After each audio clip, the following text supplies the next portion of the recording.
دل میں حضور پاک کا جلوہ دکھائی دے، جو اٹھاؤں میں نظر تو گنبدِ خضرا دکھائی دے۔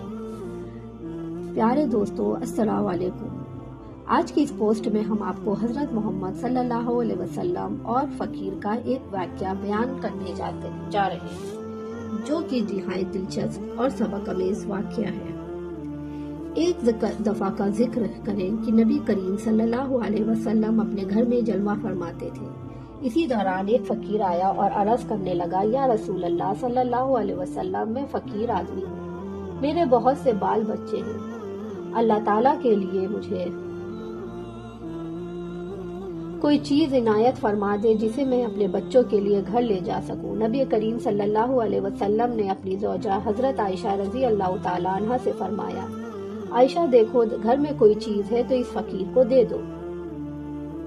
حضرت عائشہ رضی اللہ تعالیٰ عنہ گھر کے اندر تشریف لے گئیں اور تھوڑی دیر بعد واپس آ کر عرض کرنے لگیں، یا رسول اللہ صلی اللہ علیہ وسلم، گھر میں اس وقت کوئی چیز تو موجود نہیں ہے جو فقیر کو دی جا سکے۔ حضور اکرم صلی اللہ علیہ وسلم نے اس سوالی سے فرمایا، اس وقت تو گھر میں کوئی چیز موجود نہیں جو تمہیں دی جائے، پھر کسی وقت آنا، اللہ تعالیٰ نے ہم پر کرم فرمایا تو تمہیں ضرور کوئی چیز دیں گے۔ سوالی کہنے لگا، یا رسول اللہ صلی اللہ علیہ وسلم، میرے بچے گھر میں میرا انتظار کر رہے ہوں گے، وہ آس لگائے بیٹھے ہوں گے کہ رسول اللہ صلی اللہ علیہ وسلم کی بارگاہ سے ہمیں کوئی نہ کوئی چیز مل جائے گی، لہذا اگر گھر خالی ہاتھ واپس گیا تو ان کی امید ٹوٹ جائے گی۔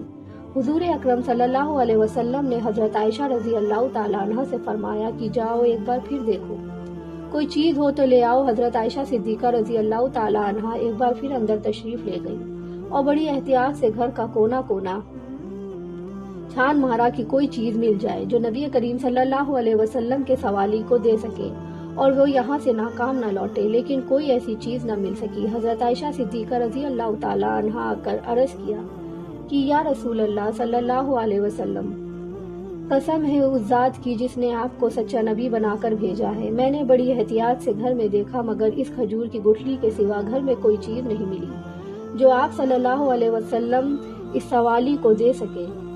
آپ صلی اللہ علیہ وسلم نے حضرت عائشہ صدیقہ رضی اللہ تعالیٰ عنہ کے ہاتھ سے کھجور کی گٹھلی لے کر اس سوالی کو عطا کر دی اور فرمایا، اے سوالی، ناراض مت ہو، کیونکہ میرے گھر میں اس وقت اس کے سوا کچھ نہیں ہے اور کوئی چیز نہیں جو میں تمہیں دے سکوں۔ اس ساحل نے وہ گٹھلی لی اور گھر واپس چلا گیا۔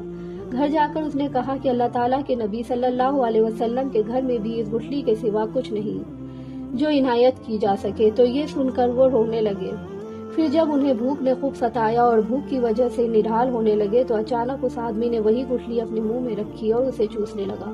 اس نے محسوس کیا کہ اس گٹھلی سے دودھ اور شہد نکل رہا ہے اور اس کے حلق میں داخل ہو رہا ہے۔ وہ کافی دیر اس گٹھلی کو چوستا رہا اور دودھ اور شہد پیتا رہا۔ جب وہ سیر ہو گیا تو اس نے اپنی بیوی سے کہا، بڑی حیرانگی کی بات ہے کہ اس گٹھلی میں سے دودھ اور شہد نکل رہا ہے، تم بھی دیکھ لو۔ یہ کہہ کر اس نے وہ گٹھلی اپنی بیوی کو دے دی۔ اس نے وہ گٹھلی منہ میں رکھی تو وہ واقعی اس میں سے دودھ اور شہد نکل رہا تھا۔ اس طرح جب وہ سیر ہو گئی تو باری باری سب گھر والوں نے اس گٹھلی کو چوس کر دودھ اور شہد سے اپنی بھوک مٹا دی اور اللہ تعالیٰ کا شکر ادا کیا۔ پھر انہوں نے اس گٹھلی کو تبرک سمجھ کر کہ یہ حضور کریم صلی اللہ علیہ وسلم کے گھر سے حضور صلی اللہ علیہ وسلم کے ہاتھ مبارک سے چھو کر آئی ہے، اس کو کاغذ میں لپیٹ کر رکھ لیا۔ جب دوسرا دن ہوا اور عورت کو بھوک لگی تو اس گٹھلی کا خیال آیا، لہٰذا وہ گئی اور جس کپڑے میں اسے لپیٹ کر رکھا تھا وہ اٹھا کر لے آئی۔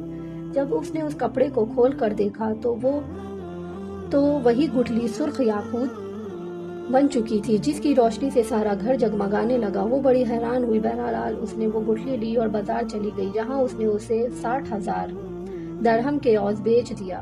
اس طرح نبی کریم صلی اللہ علیہ وسلم کی برکت سے ان کی بھوک بھی ختم ہو گئی اور افلاس و تنگ دستی بھی ختم ہو گئی۔ سبحان اللہ۔ دوستو، آپ کو آج کا واقعہ کیسا لگا؟ واقعہ پسند آئے تو ویڈیو کو لائک اور چینل کو سبسکرائب کرنا مت بھولیے گا۔ انشاءاللہ اگلی پوسٹ کے ساتھ جلدی حاضر ہوں گے۔ اللہ حافظ۔